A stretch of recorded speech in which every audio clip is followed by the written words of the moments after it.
সকলের সাথে কোনোদিন কথা বলবো ভাবিনি। এমনটাই মন্তব্য করেছিলেন ছত্তিশগড়ের একটি মুদিখানার দোকানের মালিক মনীষ বিসি। তার ফোনে একের পর এক ফোন আসতে শুরু করে। কেউ সেখানে নিজেকে বিরাট কোহলি, আবার কেউ এবি ডেভিলিয়ার্স বলে পরিচয় দেন। প্রথমে ঘটনাটি মনীষের বিশ্বাস না হলেও কিছু সময় বাদে মনীষের বাড়িতে পুলিশ এলে সমস্ত বিষয়টি জলের মতো পরিষ্কার হয়ে যায় মনীষের কাছে। ঘটনাটির সূত্রপাত ঘটে 28 জুন, আর এরপরেই সে রাতারাতি সেলিব্রিটি। আসলে মনীষ একটি স্থানীয় দোকান থেকে সিম কার্ড কেনে। মোবাইলে সিম কার্ডটি ঢোকানোর পর হোয়াটসঅ্যাপ ইনস্টল করতে দেখা যায় পাতিদারের ছবি। মনীষ ভেবেছিলেন বিষয়টি নেহাতি মজার, কিন্তু ওই ফোনে একের পর এক ফোন ঢোকা শুরু হয়।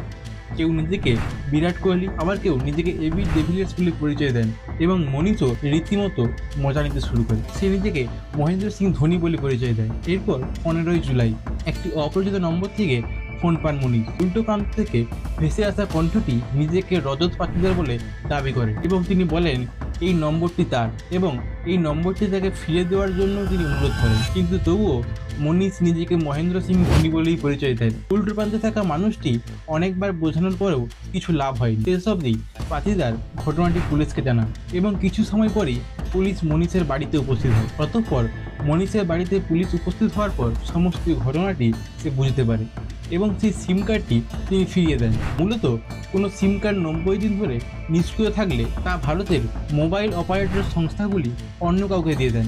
ঠিক এই ঘটনাটি ঘটেছিল রজত পাতিদারের সাথে, তবে এখন নিজের মোবাইল নম্বর ফেরত পেয়েছেন তিনি।